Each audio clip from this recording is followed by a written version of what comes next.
abana boyo bali kulinda sana bagenda wulira ku mawulire bagenda alaba ku mawulire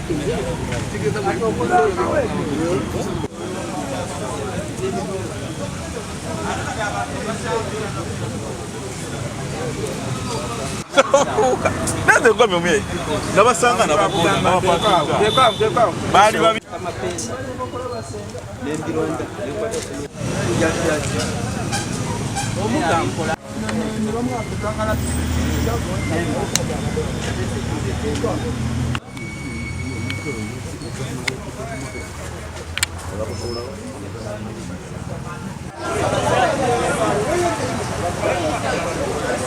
amanya gange nze mpiri wa Salongo Isaac ekisinga okunuma nganza ababoda boda banafo kutibwanga buli lunaku emisana n'ekiro naye okusinga ennyo ekiro tutibwa nnyo mu bulumi wakati kati nga munnaffe gwe tusanze yano nga bamusse pulidenti babukoze ki bamutima ejambiya naye ekisinga obukulu ennyo lwaki ababoda boda batibwa nnyo ekiro bulumi bwe bayitamu batya okola emisana okusooka obusoosi pamiti batubonyabonya pamiti simanyi pamiti batsa bbeeyi omuntu n'abona ne pamiti watafiki n'amukwata n'agamba nti pamiti ogirina naye tolina bikozesebwa birala tolina gloves tolina element tolina reflector tolina indicator tolina bukimu oba okyali awo oyo n'omumaze n'omuwayo oba omutwalo n'akuta ate oba okyali wakesisi n'akwata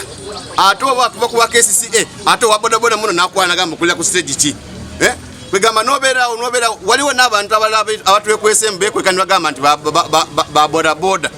naye nga tayana gundi idea mulaga nti wabodaboda naye nakwala nakumalamu empewo nakubuuza n'agamba okolera ku stage ki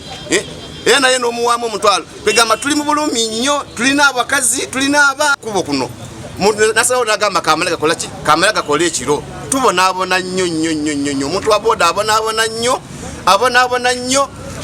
Museveni President Museveni tukuwa akalulu tubonaabona nnyo fe abasinga okubeera n'abakazi fe abasinga okubeera n'abaana fe abasinga akalulu ababonabona abali mu parliament fe abasinga okuwa akalulu fe tulina abantu bangi nnyo wabodaboda abeera n'abakazi 3-4 naye tutusona okwesalako olw'embeera era nakulu Museveni kagenda kufa munnayi Mzee Museveni gange Asheme Lawrence ng'omutuuzi w'ekitundu ate akoleramu olunaku lwaleero habaddewo embwatuso ekibi tusanga muno wa bodaboda ono ku Banda Rise ekitundu ekitumanyi ngu walimu amabaala wano bizinesi nyingi abantu abakyakazi bonna mu Uganda yonna bajja wano okukyakala kati olunaku olwaleero tuexpectinga ssaawa nga 11 n'ekitundu nga zigenda mu ssaawa 12 basiso wa bodaboda wano ku Banda Rise ne batwala piki ye ne bamutematema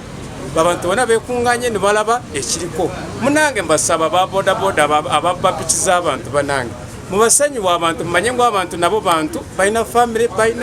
balina abantu baabo bazaalwa bantu babo baveeyo mu saidi za wawa okunoonya akahogo okunoonya ssente so munange abantu mureke kubatira akapiki ka ssente ntono kora omuntu akuza akaproti aguze buli kimu kyonna n'atunda enyaanya n'atunda buli kimu n'agula akapiki naye n'omutta mubeeremu n'ekisa mubeeremu n'eddiini banange ekinsaba poliisi banange mutuyambe mutuweereze obukuumi wano mu Bugorobi okugamba ngu ekitundu kirimu amabaala kirimu bizinesi nyingi abantu bavaawa nankulabye abantu bava Kamotya ababodaboda bali kuli mino ne bajja ne bakoleramu wano ebikolobero ne bagenda bassa abantu banyaza abantu babba obusabo bw'abantu kati embeera yonna wano mu Bugorobi walimu ekibiyita insecurity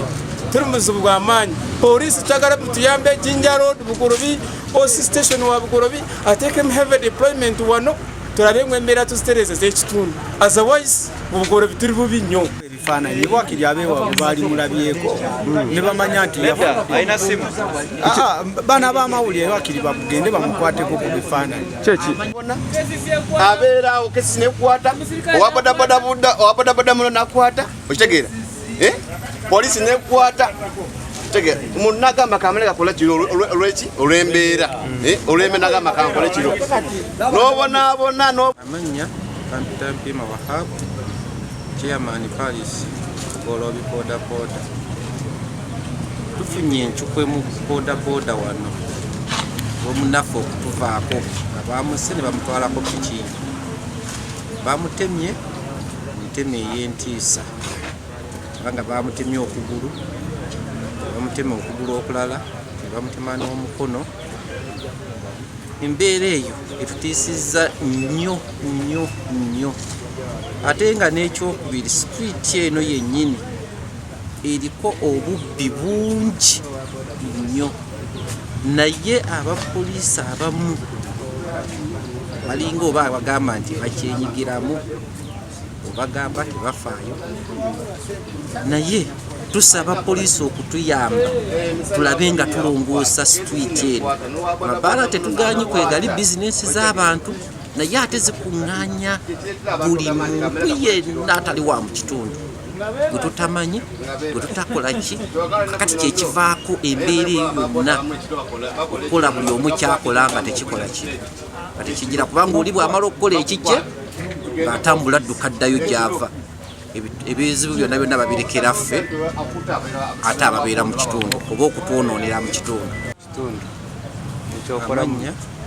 Kampita Mpiima Wahaba, Chairman Golobi Palace Boda Boda. Tukwetuguddeko olwaleero munnaffe okubanga